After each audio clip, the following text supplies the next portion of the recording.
Hi, my name's Elly Greaney and I'm the Commercial Director at Transition Partners. We're a tech recruitment consultancy with an office in Leeds covering the UK market and an office based in Berlin. I've worked within tech for the past 5 years and find the market fascinating. I'm really passionate about helping women not only get in tech, but really advance their career with an exciting industry that can provide endless opportunities. I love networking and finding out about other people's stories. I decided to set up the Journey of a Woman in Tech to share knowledge, wisdom, and hopefully have a laugh along the way. Feel free to get in touch on LinkedIn to see how you can get involved. I hope you enjoy the podcast.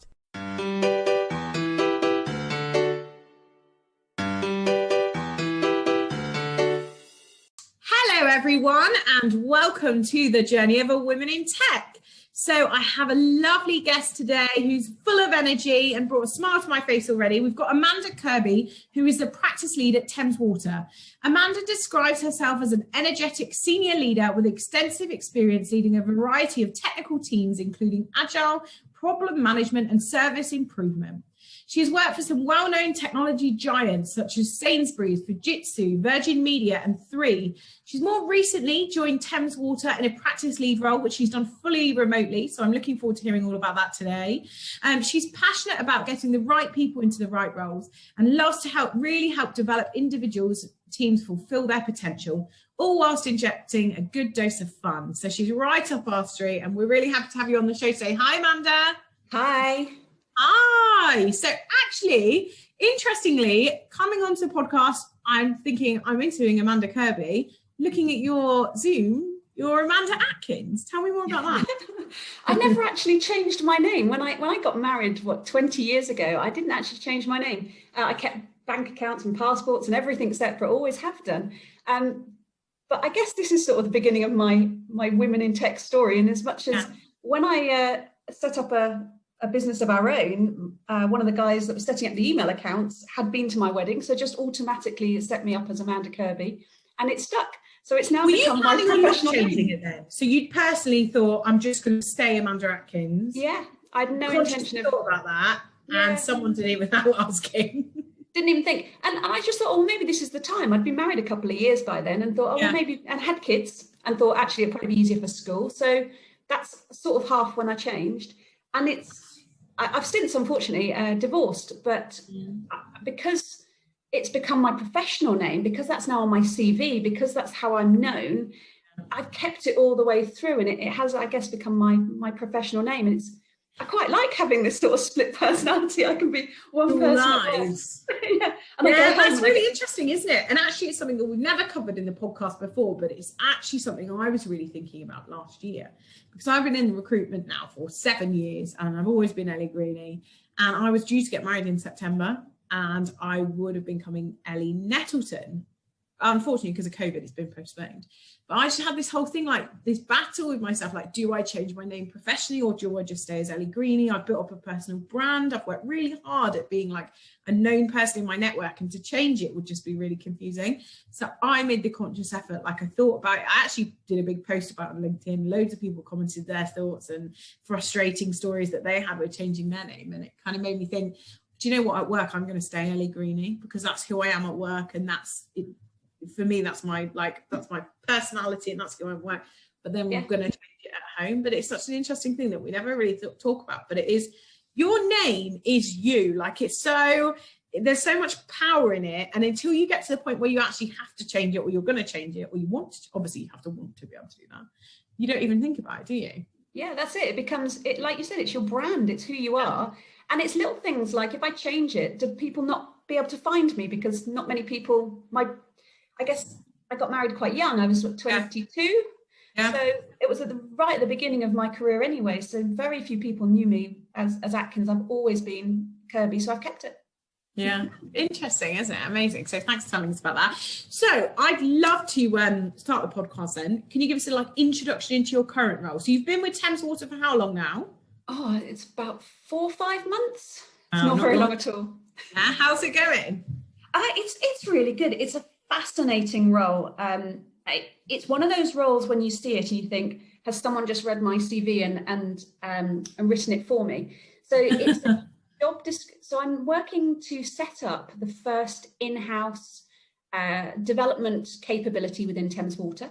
So previously lots of partners. So now we're going, so for the web team, for example, we've now got, I've been recruiting quite heavily web developers and UX teams and getting the team set up. It's a people role. So I'm looking at right behavior, right culture as we go through a digital transformation. And it's all within the beauty that is Thames Water. So, I mean, the idea of giving back public value and knowing that what I'm doing will ultimately help improve our environment and all the sort of wider piece that goes on there. It's a great company to join. That's so great. And like this year, 2021, for me personally, I've made it my goal to get, I've been running sustainability events for about 6 months now, but from a personal perspective, it was like something that I really want to work on. I would like to know more about. Like my ethos is that I want to be able to leave a positive imprint on the tech ecosystem. So I think by learning more about that piece, that's really interesting. So playing a key role in that for Thames Water is awesome. But any chance where you get to create something from scratch, you really get to set the culture and everything. So that must be really cool. How are you getting on with that? Yeah, and there's quite a lot to change, as I'm sure you can imagine. Thames Water being in sort of ex-government ultimately, now privatised. It works in a very regulated way, but the people, I haven't met an idiot yet. You know, everyone there is so lovely, even though I've only met people over this sort of small screen. And that's weird in itself. It's really weird. I'm one of those extroverted, you know, like to meet people. I'd like to have a coffee with you. I'd like to go and sort of go for a walk, sit down the pub, whatever it is, and I want to see into the whites of your eyes. And I'm not getting that opportunity apart from over a grainy screen. It's tough, isn't it? But that's really interesting. And you've hired, I think you were telling me earlier, you've hired 6 people so far, is that right? Yes, 6 or 7, something like that. Yeah, in the last few months. Really good. And we've got a few more still to join us. So yeah, I've been heavily recruiting, and again, recruiting all over this format. So not meeting people that are now my direct reports into a company that I don't know particularly well either. But we're all on the same shared journey. So there's a beautiful thing about all being in it together, that sort of camaraderie of, well, we're all just working this out remotely. So great. And setting it up is just super exciting. That sounds like an amazing opportunity. So let's go. You told us about Thames Water. Let's go all the way back then. Let's talk about your journey. How did you get into tech? And how have you got to where you are today, that path to success? I would probably, like many people, say I fell into my career. I went to university after my A-levels, but long story short, I wasn't able to stay, financial reasons mostly. And actually that worked out well in the end. And I came back and just got a temp job, and I was doing invoice matching. And that was all I had to do, was make sure that invoices got paid by matching them up to purchase orders. And you did that by rewriting everything out. It was so manual.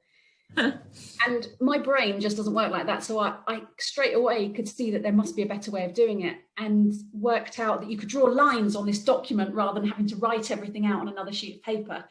And then because of that, I didn't have to spend all my time writing. I had all this free time. So I went off and started finding other people and meeting other people within the business while I was waiting for other people to catch up. Effectively catch up. So I was 18, 19, and it was fabulous. And from that, I was seen as someone that could be, because I was curious and because I was going out there and talking to people, I was offered a secondment to roll out a purchasing system and basically go around the country with a 4x4 and a whole bunch of computers and train all the Sainsbury Saver Centre stores in a brand new purchasing system. What an opportunity at like 19. Yeah, it was cool. That's so cool. 8 weeks on the road. I didn't go home at all. Lived out of hotels, bumped into other people doing projects. It was that was the summer of '97 or something like that. It was a hot summer. It was lovely. It was just cool. That's really great. But so I guess that's how I fell into tech, and then from there, sort of like quite a lot of people, ended up through various service roles. So I've done service desk work. I've moved into sort of accounting assurance for Bang & Olufsen, and then I ended up at Infectious, which is sort of ultimately became part of Vodafone, and ended up in problem management, which I found my niche. I loved the idea of asking why. My curiosity was there, the people skills to get to know technical people and say, well, but why did that happen? And how can we make sure it doesn't happen again? And I found a passion. I absolutely loved it. I was lucky enough at that point to take redundancy, which coincided with my maternity leave. Oh, wow. Perfect timing. Yeah, it was brilliant. So lovely. Paid off for maternity leave. That was back in the days when, God, I'm sounding so old, but that was back in the days when maternity leave wasn't quite as generous as it is now. So that was brilliant. And then I joined a whole bunch of the... How long did you take for maternity leave? About 6 months. Lovely. I was desperate to get back to work. I absolutely missed it. I mean, I love my kids terribly, but I did miss working. And so we set up an infrastructure consultancy, which was set up from a bunch of friends and technical people from Sainsbury's, ironically, a few years back, and set up an independent infrastructure consultancy. And I went to work for us there, so this is where the name change happened. That's where the name change happened. Wow. Right, amazing. That's exciting. Yeah. And so from there, I realised that I needed to kickstart my career again, because I guess I'd had my second child, my daughter, by then. And I started applying for different roles. So I applied for a role with quite a small company locally, doing sort of IT office work. And the interview went amazingly well. It was just incredible. I was like, oh my God, this guy and I are best friends. And then he said... You're so like me. I'm like that when I go and speak to people. And I genuinely come out and think, oh my God, we're literally best friends. I've got a new best friend today. Yeah, exactly. He was amazing. And then he said... then he turned around and he said, I hope you don't mind me asking, but, a young woman like yourself, are you planning to have any children? And I was, 26, 27? I went, actually, I've got 2 kids, but, that's not really an issue. My husband does, if not most of all of the childcare. He's amazing. So it's, I do have children, but I'm not planning on any others. And the look on his face, he just went cold. And it was one of those turning moments for me where I started to feel a little bit indignant about being a mum. And I think it changed me, because I started to detach in my work life from being a mum, and I tried to really start to separate my life. Isn't that so sad though? That's so sad, isn't it, that you feel like you have to do that now? I've never had anything like it since, but and I do wonder whether it was because it was such a small business. I don't know. I tried to justify it, in my head over and over again, or maybe it was other things, or maybe but he did. His face literally went white and cold, and this whole friendly banter that we were having just disappeared. So that was quite a significant moment for me. Then I applied for a job with Accenture. So what did his feedback say following the interview? Oh, we've decided to go with a more qualified candidate or something like that. It was vague. So annoying, isn't it? And I just knew. I was like, actually, I don't want to work for you, so it's fine. Of course you don't. But at the same time, it was weird. And then the next thing that happened, all this happened within a sort of few-week period. I applied for a job with one of the big consultancies, I think it was Accenture, and they rejected me outright. Not even an interview or a conversation, because I didn't have a degree. And I was like, hang on, now I'm a mum without a degree. I'm completely unqualified for anything. And I was... That's awful. I went into a bit of a tailspin. I think I was panicking that this is it. I'm going to be working in like Tesco's for 40 years for the rest of my life, because I'm a mum with no qualifications. So I went back to university. I did a night course with 2 small children. This is madness now. I'm so bloody stubborn. But I did this night course to get a degree. I did a business management foundation degree. And before I'd even finished it, I was offered a job with Fujitsu, and my career was just shot off after that. And it was completely irrelevant that I went for the degree. It's completely irrelevant that I'm a mum.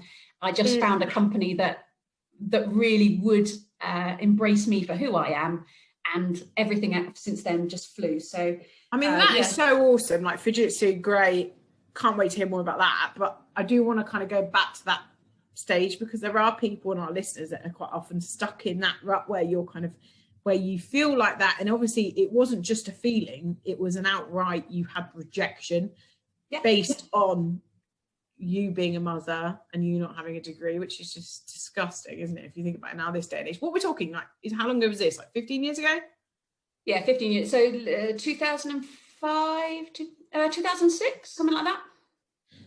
And how long was this like gap where you had this like identity crisis and you didn't know what to do next? Like, I wouldn't say it was very long, maybe 6 months to a year. So 2000. So my daughter, my daughter would have been about 2 by this point. So yeah, it was probably about 6 months, because she was now. What's really frustrating for me is like listening to your story. No one should be made to feel like that, but more annoyingly, you had some amazing experience. Like that's just like it's hard when someone's trying to get into the industry and they face these knockbacks, but you already had like 5 years experience. Like you've done at Sainsbury's in itself was awesome. Like that you had so many great things and stories to tell already. So that is just awful. But luckily, sounds like Fujitsu just happened, right thing. Was that through someone you knew previously then, or how did that come about? No, that was just saw a job advert, applied for it, got offered an interview, and thought the manager there was amazing. And we just, again, built rapport and got offered the job. And doing problem management, so going back to what I was passionate about and loved. So it worked. I was a bit nervous because I didn't want to go back full time. I'd rather have been working part-time, and all the jobs I was going for was full-time. So I did go back full-time, but I loved it so much that actually it wasn't really an issue at all. So yeah, I got to work with a great bunch of people, and some of whom I'm still regularly in contact with, despite that being 14 years ago. That's so great. Good. Great that you had a good experience at the end, and luckily it was only 6 months, but it's just frustrating, isn't it, to hear. So from Fujitsu then, what was next for you? So Fujitsu was a great job. It was, got my confidence back up. It was a role where sort of just had so much opportunity to change stuff and get really involved. And then I was lucky enough to get sort of headhunted to join Virgin Media to do something very, very similar, but with much more opportunity to improve, because the Fujitsu role was brilliant, but it was for Ministry of Defence, and it was so heavily tied up to a contract. There was very little room for me to actually make much difference. But it was my first introduction there. I got to sort of leading a team, and I got sort of management skills. And I think I learnt quite a lot about morale, and how to build morale is actually incredibly simple if you just listen to people and react to the feedback you're getting. So it was a great foundation for me to move into sort of more senior management. So yeah, then I moved to Virgin Media. That was a tough time because I split up with my husband in between accepting the job and leaving a job. So it was massive turbulence.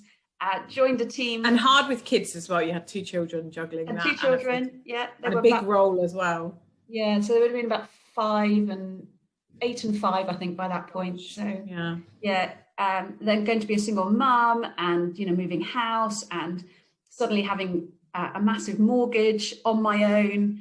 It was a really, really tough time, really tough. And I think looking back now, I was also sort of, not earning what I needed to. I ended up having to, I was getting, back then the tax credit system was a bit more generous.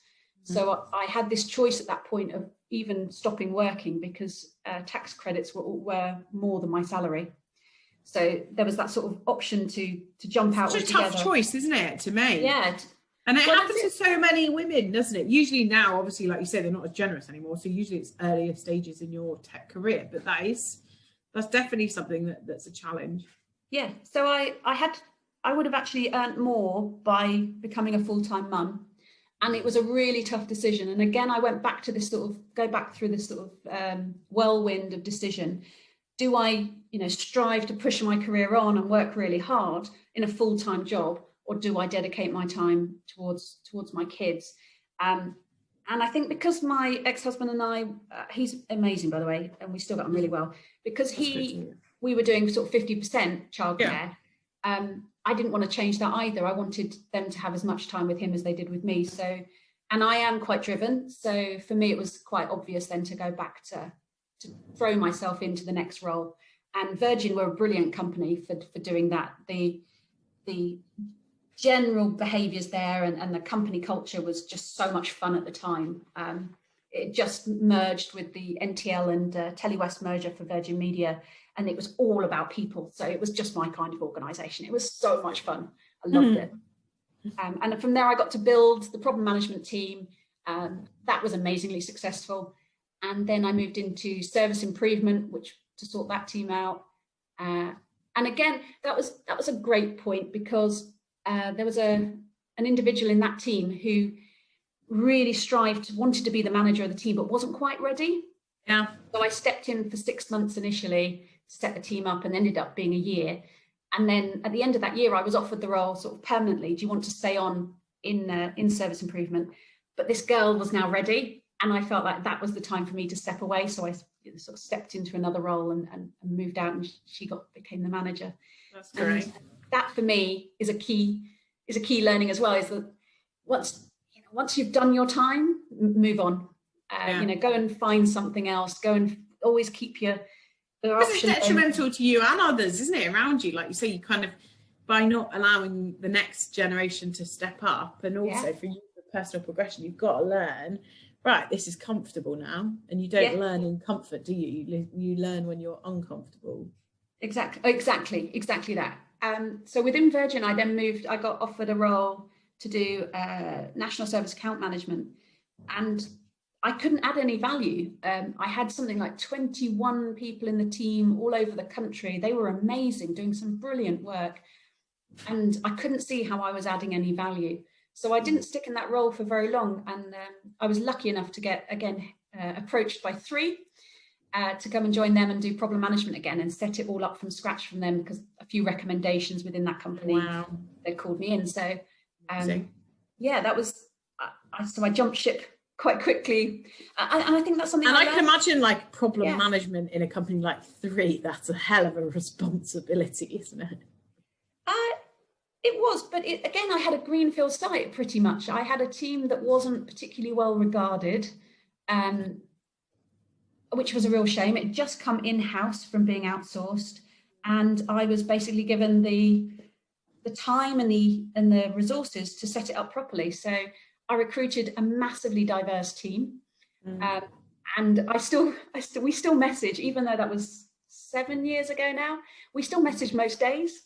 So that group became so tight that I'd almost call them family now. It's a wonderful, wonderful group to have been part of, and I'm incredibly grateful for that opportunity. So much fun as well. I mean, I keep talking about the fun I had. They're the things that last. It's the feeling that you're left with when you leave a team, or the feeling that you've got when you're within a team. And if that's not there, then move on. Yeah. Because if you can't enjoy it, if it's not fun, if it's not where you want to be, then get out. It's probably my advice to myself now. So 3 then, you were there for quite a while. Yeah, about 6 years. So I did 3 years in problem management, then 3 years as head of digital operations and release. So I moved into a more agile working environment, looking after the 3 website and apps. That's interesting, because it's quite hard, I think, when you've been in like service problem management, to then move into more of like your development, and the other side of it is and software is quite tough to make that move. Actually, how did that come about? It's quite unusual.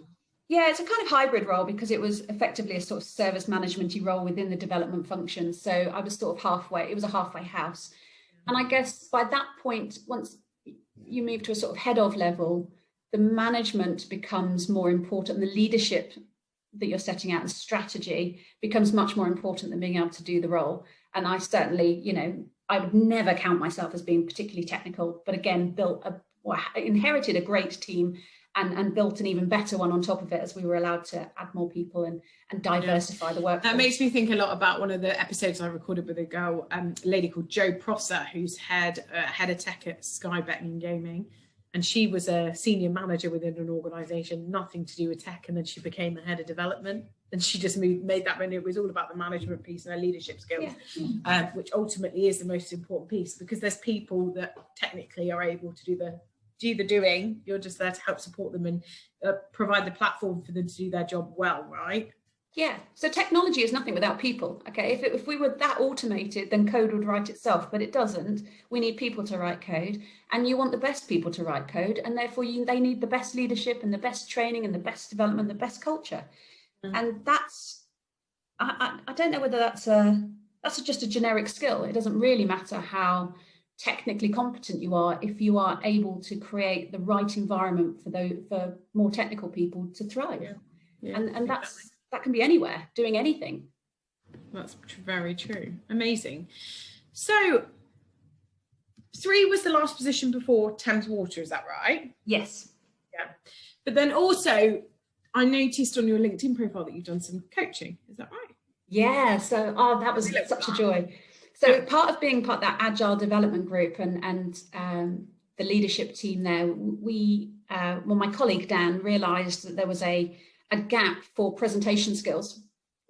So we had individuals presenting back on the work they were developing, and sometimes those people were really scared or really nervous about doing the presentations and would either avoid them or whatnot, and just sort of try and get out of it, basically. So Dan set up a little group called Presenter Phobia, and it was all about trying to get past that phobic stage. And then when I joined him, I joined one day and went, we can make this even better. So the 2 of us then became like this little group, and we set up effectively training within 3, totally homegrown, which was, we called it Presentering Club. And it was all around building, is effectively confidence training. Yes, we dealt with PowerPoint and how to stand and how to get your message across and storytelling and all the different aspects that make up presenting. But effectively, we did a program that every single week you came and presented just for a couple of minutes until you built that confidence. And I love that. That was amazing. It was so much fun. The plan was Dan and I were going to get redundancy. We were going to wangle redundancy. We were going to take all the cash and we were going to set this up and become we set the business up. We were going to do this as a role. And then COVID hit. so we managed to wangle a redundancy, but unfortunately, face-to-face training over 6 weeks hasn't really been a thing since last March. Tough, isn't it?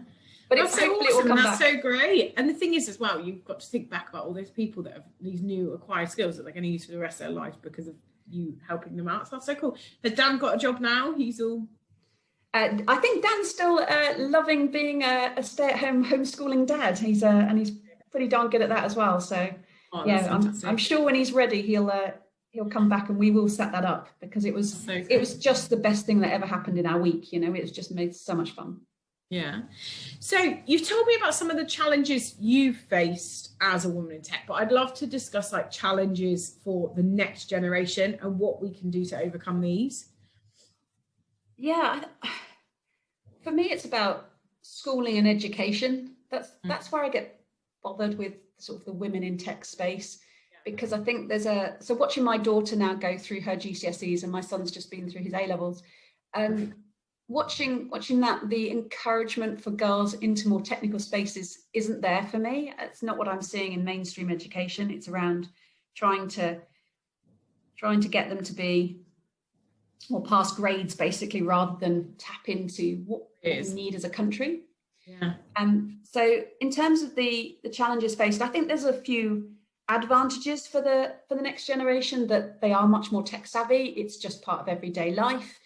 I think that they embrace technology a lot more than, well, it certainly didn't exist when I first started. But it's around how can we make our education system tap into that interest that kids have, and especially with the COVID interruptions that many are getting at the moment, and technology being quite a barrier to even getting education at the moment. If you haven't got enough laptops in your family to get homeschooled, that's quite a big thing. But I think for me, it's about sort of overcoming any barriers or any challenges by being your authentic self, and really rising to that. So that's where I would suggest the next generation go look at being the best version of yourself. I agree with that 100%. And I think it's true, it's hard for me because obviously you've got a lot closer, you're more in touch with what's going on with within the education system, because obviously when I think about it, I think back to like what I learned at school, and I think, gosh, that was nothing to do with really tech anyway, was it? So but for me, it's about showcasing as well the opportunities that are out there. So I think you've definitely covered that nicely, which is brilliant. What's your greatest achievement today? My greatest achievements are definitely watching others fly, and small things that I've been able to do and then watching them blossom is just, there's no other joy like it. So I've interviewed people before, sort of in my last role at 3, where the interview wasn't brilliant. It really wasn't brilliant, but you could see the skills were there. But with an HR person in the room, like literally ticking boxes, going, no, they haven't got enough boxes to pass. And I convinced them to let them have the job anyway as a secondment. Would you? Yeah, that's yeah, so good. I said, I want this person. I want her in my team. She's the person I want. The interview wasn't great. But is that tough trying to convince HR? Because I can imagine in big businesses like that, it's not easily done because... well, I don't think it was overly tough because I explained my reasoning. It was an internal hire already. It was a secondment. There was lots of different things I was able to say. Yeah. So they look, trust me, I can take this person on. This will be brilliant. This is great for them. It's great for us. And she's amazing. She's totally blossomed in that role. The confidence levels, watching how she integrated to the team, the dynamic change that she had on quite a male-dominated team, and she came in as brilliant. So much about how she developed, I'm incredibly proud of. And that goes for most of the teams or individuals, people that came to Presenter Club that sat in week 1, didn't even want to stand up and say their names. And then I see them on LinkedIn on massive stages now. Or people that came, again, Presenter Club, didn't really feel they had a voice or a story to tell. And then a few weeks later, this is probably not good for 3, bumping into them in the pub saying, I got my dream job. I had the confidence to go for my dream job. And that's all it is, isn't it? So lovely to be able to play a part in that. So well done, you. That's what it's about, really, isn't it? Leaving a lasting impact, and that sounds like you've done a really good job of that so far in your career, and obviously there's so much left to go. What about like role models? Has there been someone, like, obviously a lot of challenge we find in women in tech is sometimes there's not visible role models for the younger generation. Tell me about like who's been their role model for you and how that's impacted your career. Yeah, I'm not sure I've got a single role model. I think what I've learned is I will only work for decent managers, and therefore that's what I want to be. So every manager that I've worked for that I've really respected, I've learned something from. And if I haven't respected that manager, I've moved on very, very quickly. So right back to my first boss at Sainsbury, Sabre Centre, a guy called John Rickard. Amazing. He was the embodiment of empowerment, trusting his team. He was very, and it's those basic skills that he put right back, 20 years ago, that sort of ability to trust, to empower, to have a growth mindset came right from there. And I was, literally sent around the country as a teenager in a 4x4. I mean, it was amazing. That faith that they had in me to do that was brilliant. And then moving sort of more recently, where I've worked for managers that are open and honest and listen to their team and are humble on all of these different sort of aspects to their management, are things that I've taken on myself. So it's not an individual role model, but I can take sticky bits from each person, and that's how I try and behave now. Amazing to have that to use as a guide for how you want to present yourself to your team and as a leader. That's awesome. But we can all do that. So every time you see someone that behaves in a way that you like, take it on, just go, I want to be like that. So be like that. There's nothing stopping you. Yeah, exactly. I agree with that. So words of wisdom then. We've finished the podcast. What would you tell your younger self if you had the opportunity? I think for you, probably it's thinking back to that time where you were really struggling. And what words of advice would you give yourself back then? Yeah, I guess the advice back then is to be your authentic self, and keep that. For me, it's been around keeping the energy, keeping that curiosity, keeping who I am, Yeah. It's much easier to be yourself than to try and be something that other people want. So there's definitely that. I think I would also advise to my younger self is know when to stop, and learn when to stop. And that can be from burning yourself out, from trying, right back to those Virgin Media days. I was so desperate to do a good job, financial insecurity at home and all that change going on, that I threw myself into work and I was exhausted. And even in digital operations, my last role, when incidents went wrong, I ended up working multiple weekends in the trot. And it's knowing that actually, if you take a step back and consider how important your mental health is, very little impact happens if you just push back a little bit and say, actually, I need a break. Yeah. I'm burning myself out. I can't do this. I need to drop something off. And I think I've learned more and more to say, this is my prioritized list. I'll get to it when I get to it. Do you disagree with my list? And when management generally go, no, that's fine. And I've learned that it is possible to say no. It is possible to stop, even though I've got this sort of, I want to do everything and I want to do it all now. I think that's so hard to manage, isn't it, and get it right. And that only comes with time and experience. Like I know, like a couple of years ago, I was exactly the same. Like everything was life and death. Like it had to be done, and it was like the most important thing in the world.